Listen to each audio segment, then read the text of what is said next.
بسم اللہ الرحمن الرحیم۔ السلام علیکم۔ میں ہوں مدثر راجپوت اور آپ دیکھ رہے ہیں یہ میرا یوٹیوب چینل۔ میری ویڈیو کو اگر آپ کو پسند آئے تو سبسکرائب کیجیے گا، لائک کے بٹن پر کلک کیجیے گا اور شیئر بھی کیجیے گا۔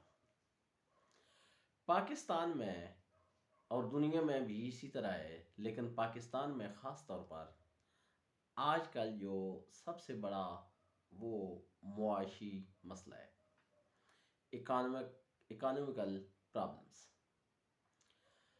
اور اس کی کوئی ایک دو وجوہات نہیں ہے، اس کی بہت ساری وجوہات ہیں جن کی وجہ سے یہ مسائل بڑھتے جا رہے ہیں۔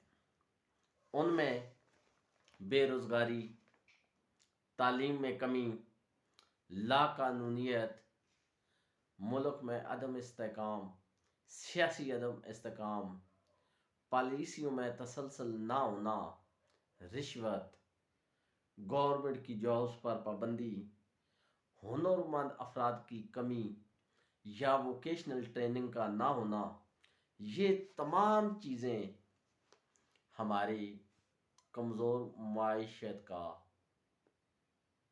مطلب وہ کیا کہتے ہیں کہ اس کی جو وجوہات میں یہ ساری چیزیں شامل ہیں۔ اس میں ایک اور بھی بڑی وجہ بیرونی سرمایہ کاری کا نہ آنا بھی شامل ہے۔ اب ان مسائل سے ہم کیسے نکلیں؟ غریب آدمی تو اس سارے سسٹم میں ہی ختم ہو چکا ہے۔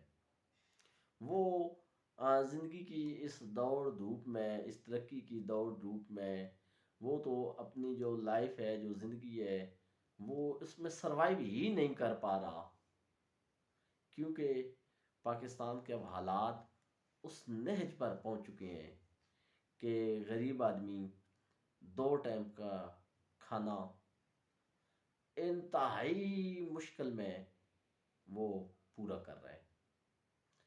اب اس میں جب تک ہم معاشی استحکام نہیں لے کر آئیں گے، لوگوں کی زندگیاں اسی طرح رہیں گی، لوگ پریشان رہیں گے، غربت بڑھتی رہے گی، کم نہیں ہوگی۔ اب اس کے لیے آپ نے چھوٹے چھوٹے سٹیپ لیں۔ سب سے پہلے سیاسی استحکام آئے، اس کے ساتھ قانون پر عمل درآمد ہو، ججوں پر اعتماد ہو، تمام ادارے بہترین انداز میں کام کر رہے ہوں، ایجوکیشن کا سسٹم بہترین ہو، اس کے ساتھ چھوٹی چھوٹی انڈسٹری بنائی جائیں۔ ہر یونین کونسل کی سطح پر کچھ چھوٹی چھوٹی انڈسٹریاں یا چھوٹی فیکٹریاں بنائی جائیں، جہاں پر مقامی جو مزدور ہیں، جو مقامی لوگ ہیں، وہ کام کریں، دستکاریوں پر خصوصی توجہ دی جائے۔ اس سے ہمارے جو مسائل ہیں وہ حل ہوں گے۔ آپ وہ اپنا کھیتی باڑی پر توجہ دلوائیں، اس میں کسانوں کے ساتھ تعاون کیا جائے۔ اس کے ساتھ ساتھ جو لائف سٹاک ہیں، یعنی گائے بکریاں بھینسیں، ان کو جو پالنے والا سلسلہ ہے، وہ ایسے لوگوں کی حوصلہ افزائی کی جائے اور ان کی کچھ ہیلپ کی جائے، اور اس سے بھی غربت میں کمی آئے گی۔ اب معاشی استحکام جو ہم اگر لوکل لیول پر دیکھیں یا ایک گھر کے لیول پر دیکھیں، تو اب ایسے ممکن نہیں رہا کہ ایک آدمی جو ہے وہ کمائے اور 10 آدمی بیٹھ کر کھائیں۔ یہ پاسبل ہی نہیں ہے۔ اب یہ ہے کہ اس میں سارے کچھ نہ کچھ ہو، ہاتھ بٹائیں۔ ہاں، اس میں ایک اہم جو بات ہے کہ ہمیں اپنی بھی چادر دیکھ کر پاؤں پھیلانی چاہیے۔ ہمیں اپنے انکم کو دیکھ کر خرچ کرنا چاہیے۔ اگر ہم ایسا نہیں کریں گے تو اس دور میں بڑا ہی مشکل ہے کہ آپ سروائیو کر سکیں۔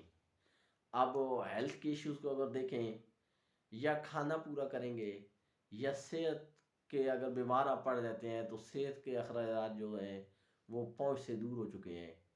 اگر تعلیم والا معاملہ ہے تو میٹرک تک تو چلیں، گورنمنٹ اس کو سپورٹ کرتی ہے، بہت کم فیسیں ہیں، بلکہ ہیں ہی نہیں۔ لیکن اس سے بعد آپ کیا کریں گے؟ آپ کی جمع پونجی کدھر جائے گی؟ یہ ان تمام جو مسائل ہیں یہ ان میں وہ خرچ ہو جائے گی، اور بڑھاپے میں اور مسائل ہوں گے۔ اس لیے یہ جو ہمارے مطلب وہ ملک کے سیاسی لیڈران ہیں، ان کو چاہیے کہ یہ سارے مل بیٹھ کر کچھ ایسی پالیسیاں بنا دیں، کچھ ایسے معاملات جو ان کی ذاتیات پہ ہیں اس کو چھوڑ دیں، عوام کی فلاح و بہبود کے لیے کام کریں، عوام کے ان مسائل کو حل کریں، اور عوام کو حق ووٹ دے صحیح استعمال کرنے دیں، تو یہ کافی سارے ہمارے مسائل حل ہو جائیں گے۔ اور اب تو یہ دنیا پوری کا معاملہ ہے، لیکن صرف وہ ایسے بھی نہیں ہیں، بہت سارے ممالک نے جیسے چائنا، بھارت، ملیشیا، یہ جرمنی، یہ تمام جو ممالک ہیں انہوں نے بنگلہ دیش، انہوں نے اپنے اپنے ملک کو معاشی طور پر بہتر بنایا۔ حالانکہ اس دوران کووڈ-19 بھی آیا، اس دوران دنیا میں ماحولیاتی تبدیلیاں بھی آئیں، سیلاب بھی آئے، لیکن کیونکہ وہاں پہ ایک سٹرکچر بن چکا تھا، وہاں پر ایک لا بن چکا تھا، وہاں پر ایک سیاسی استحکام تھے، وہاں پہ حکومتیں جو ہیں وہ پالیسیوں کو تسلسل کے ساتھ چلاتی ہیں۔ ایسا نہیں ہے کہ ایک گورنمنٹ آئے تو اس کی اپنی پالیسیاں ہوں، اور جب دوسری جائے تو پہلے والی ختم، نئے والی شروع۔ تو ہمارے یہاں تو ایسے ہی چلتا ہے۔ اسی وجہ سے ایک گورنمنٹ آتی ہے 4-5 سال رہتی ہے اور اس نے کچھ منصوبے شروع کیے، دوسری آتی ہے تو وہاں پہ فنڈنگ روک کر دوسرے منصوبے شروع کر دیتی ہے۔ ایسا نہیں ہونا چاہیے۔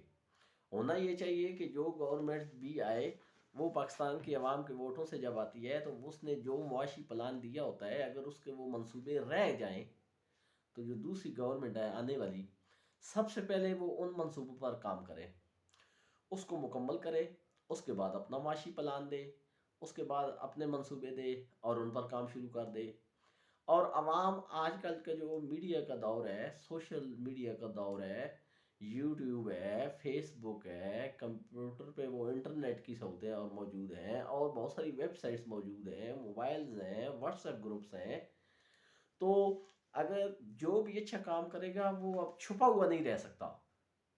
اس دور میں سارے کام سامنے آتے ہیں، تو اس لیے بندہ یہ کہے کہ ہم کام کریں گے اور تختی کوئی اور لگا دے گا، یہ ممکن نہیں رہا۔ آپ اپنا معاشی پلان دیں۔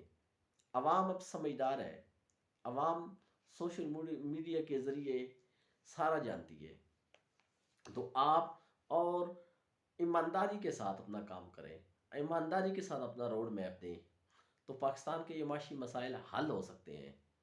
لیکن اس حل ہونے میں نیک نیتی، ایمانداری، ویژن اور ان تمام چیزوں کی یہ جو ضرورت ہے، اگر یہ نہ ہو تو ہمارے ملک جیسے چل رہا ہے ایسے ہی چلتا رہے گا۔ قرضوں کا بوجھ ناقابل برداشت ہو گیا، پیٹرولیم مصنوعات، بجلی کے بل، سوئی گیس کی عدم فراہمی، یہ ایسے مسائل ہیں۔ گھی، دالیں اور آٹے کی جو قیمتیں ہیں یہ آسمان سے باتیں کر رہی ہیں، تو غریب آدمی کیا کرے گا؟ اب تو سفید پوش کا بھی گزارا اتنا مشکل ہے کہ پاکستان میں اب 2 کیٹیگری رہ گئی ہیں۔ ایک کیٹیگری جو سب سے امیر ہے، اور جو دوسری کیٹیگری ہے جو سب سے غریب ہے۔ وہ جو مڈل مین والا طبقہ تھا وہ ختم ہو گیا، اور پاکستان میں دنیا میں وہ ملک ترقی کرتے ہیں جن کا مڈل آبادی جو ہوتے ہیں، جو درمیانے درجے کا طبقہ ہوتا ہے، جو طبقہ یعنی غربت سے اوپر جو نکل آتا ہے، وہ ریڑھ کی ہڈی تصور کیا جاتا ہے۔ لیکن ہمارے ملک میں غربت نے وہ تمام جو اشاریے تھے، وہ تمام جو زاویے ہیں، وہ تینوں طبقات کا جو نظام تھا وہ سب ختم ہو گیا. تو ابھی بھی ہمیں ہوش کے ناخن لینے چاہیے، ہمیں اپنے مسائل حل کرنے چاہیے، ہمیں اپنے وسائل میں رہ کر کام کرنا چاہیے. درآمدات کم سے کم کریں، برآمدات زیادہ سے زیادہ کریں. اس سے ہی ہمارے ملک میں معاشی استحکام آئے گا اور ہمارا ملک ترقی کرے گا.